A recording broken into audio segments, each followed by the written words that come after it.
afternoon.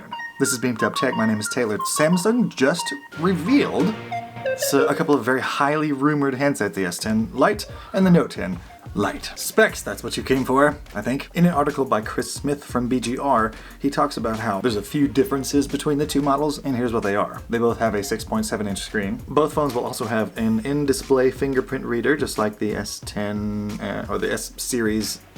You know what I mean. They both have the same PPI, and they're both there's a bunch of Super AMOLED Plus Infinity O display. It says here in some fine print beneath the display section of the specs that Super AMOLED Plus display creates ergonomic design with thin and light display panel by adopting flexible OLED technology, which means it kind of cascades over the side. So maybe they're not flat screen phones after all. However, if you look at the photos, the bezels on the sides, they look a little thick for it to be a flat or a curved screen phone, so we don't know. They both have an impressive 4,500 milliamp hour battery, which is quite nice. I'm surprised. The cameras are where it gets a little bit different. Like, not much is the same. The S10 Lite has a macro 5 megapixel f2.4 lens for close-up shots. I'm assuming the main one, a wide-angle 48 megapixel super steady OISA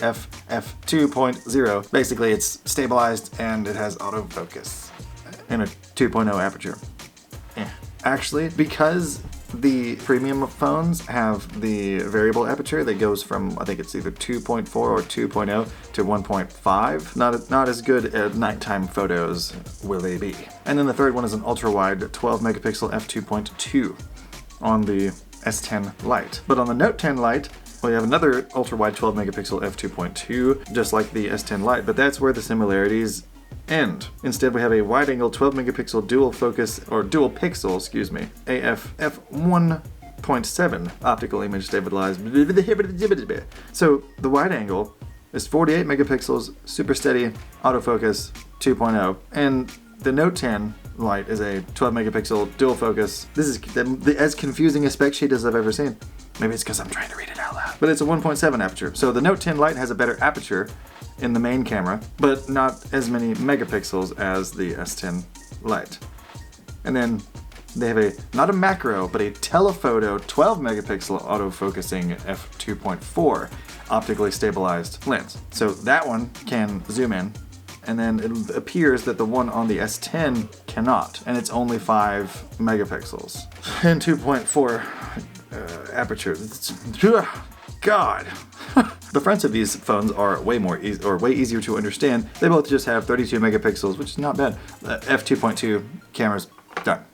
That's it. The S10 Lite appears to have the slightly better processor because that's the one with the 7nm 64-bit octa-core processor, and the Note 10 Lite has the 10nm 64-bit octa-core processor. It does not say which kind, whether it's Exynos or Snapdragon, they don't say.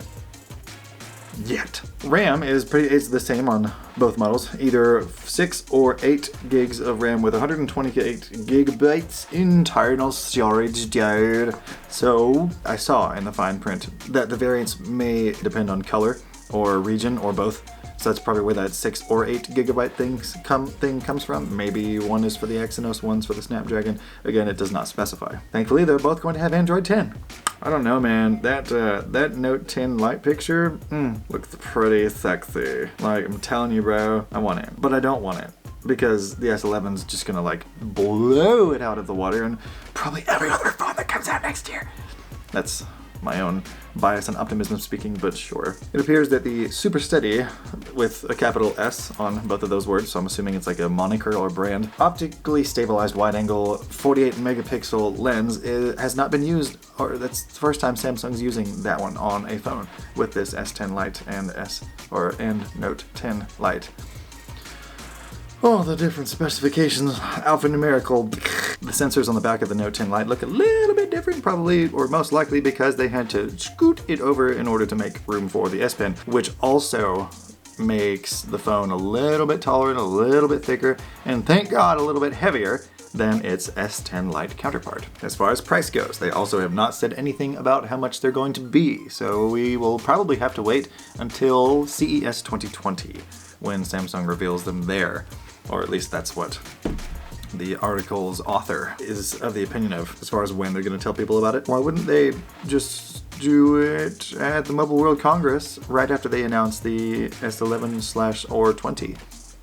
That way it'll be like, I mean, yes, main event thing, but then, well, I guess, yeah, that makes sense, because they wouldn't want to be like, look at this awesome thing, and look at this still pretty darn awesome thing for way cheaper, dude. I wouldn't want to do that either. It would kind of like steal some of the thunder from the S1120. 1120, haha, yes. Doesn't say whether they would have a headphone jack or not. That's pretty much all we have on it right now. We don't know a whole heck of a lot else. Like if it'll have a headphone jack or not. And both will indeed have an SD card slot. It sounds like it'd be a pretty good deal. It doesn't say if they're wireless charging capable, but I mean, I would be shocked if they weren't. And it also doesn't say if they're reverse wireless charging capable. It'll be very interesting to see which one people go for. When these things both become available, are people going to gravitate? Since they're so similar, almost exactly the same size, same specs, or mostly the same specs, to the average person, basically the same phone, except one has a pen. Which one do you think people will go for?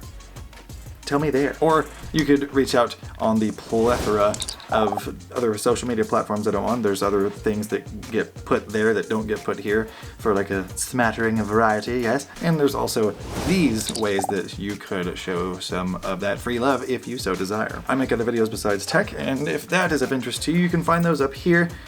And stay beaming.